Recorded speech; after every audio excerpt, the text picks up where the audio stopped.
Hi guys, and welcome back to another Call of Duty commentary with me, Instant Karma with an E. Got to start out right today by giving a huge shout out to xScamz. He's the guy responsible for my intro, my background, and my icon here that you guys are seeing. Please make sure to go check him out. He's in my sub box as well as in the description here. He's got some awesome speed art and Minecraft commentaries that you guys can check out. And definitely don't hesitate to subscribe if you like what he's got. He will never disappoint.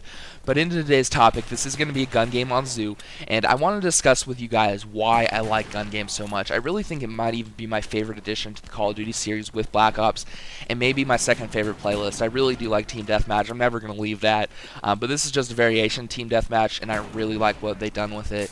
Now, the first time I ever had an experience with gun game is going to be back in Counter-Strike Source. I was a fiend for that game and played it quite a bit with my buddies, but it was really good to have that come into Call of Duty here. It was kind of rehashed from the past.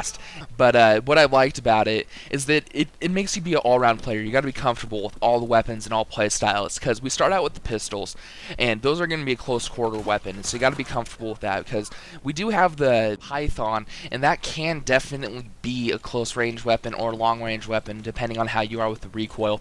Personally, I have to keep it close range, and I keep that rhythm up for both the pistols here, especially since that one is dual wield and we don't have any perks in the wager match class. Otherwise, I would be able to stand back with steady aim and maybe get a kill with it. Straight out of the pistols, though, they bring you into the shotguns, which are starting to push you into a little bit more range, so you don't have to rush quite as much. However, with the shotgun, you don't want to be one of those guys just sitting back.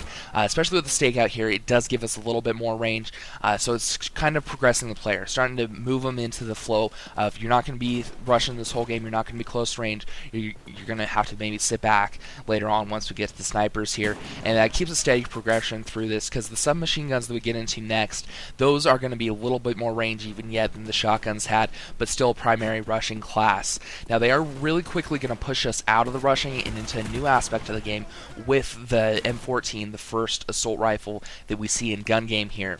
Now, that one is going to be a semi-auto, so it's not really recommended to be up front and friendly with all these guys, and straight into there we go into the M16. The M16 is also going to be one of those sit back a little bit classes and maybe not rush as much. It's built for a longer range with that triple burst round. It just makes things a little bit more complicated if you're in the thick of it with a guy with a submachine gun there. Straight out of the assault rifles, we go into the light machine guns, and those again are going to be a longer range weapon for me for two reasons here. Again, we don't have the perks, so I can't put sleight of hand on there to get my weapon up and ready real fast, which is the problem with the light machine guns. Granted, these things do weigh a lot. They weigh probably, I think, at 100 pounds or more here easily, so the guys in real life have a hard enough time carrying these, and they translate that well into the game here.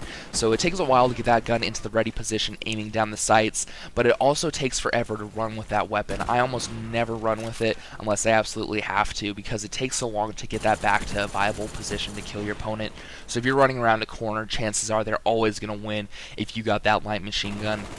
Now, straight out of light machine guns, we go into the sniper rifle, so even prolonging the long-range combat, but this time it's slowing it down. We're stopped being the rusher as much and being that guy that kind of sits back and gets his kills. Now, we do have those people that are the quick scopers and are great at that and can rush with the sniper. However, I'm not one of them. I have been trying to get that quick scoping down, but it's just not my cup of tea. I'd much rather use the other guns in the game here. So the snipers definitely do force you to sit back a little bit, take those times to get your kill, and progress into the launchers there. Now, the first launcher we do have now is the Grim Reaper. That is back. We had it for the first month of the game, but they took it out in December of 2010 and brought it back to us in April. But what we had during that time frame was the RPG, and personally, I like the RPG a little bit better, because you had to be a little bit more purposeful with your shot. You had to think about it, because it takes so long to reload, just like the Grim Reaper, and it's only one shot as opposed to four here. And the other problem I have with the Grim Reaper is because of the blast radius, it is so easy to humiliate yourself. I almost never had that happen with the RPG, and then it happens all the time with the Grim Reaper, going back to that WA-2000 to get my kill there. So we work our way through the launchers here, and they give us a great look, but then we go into the harder weapons and the special weapons of the crossbow and ballistics knife.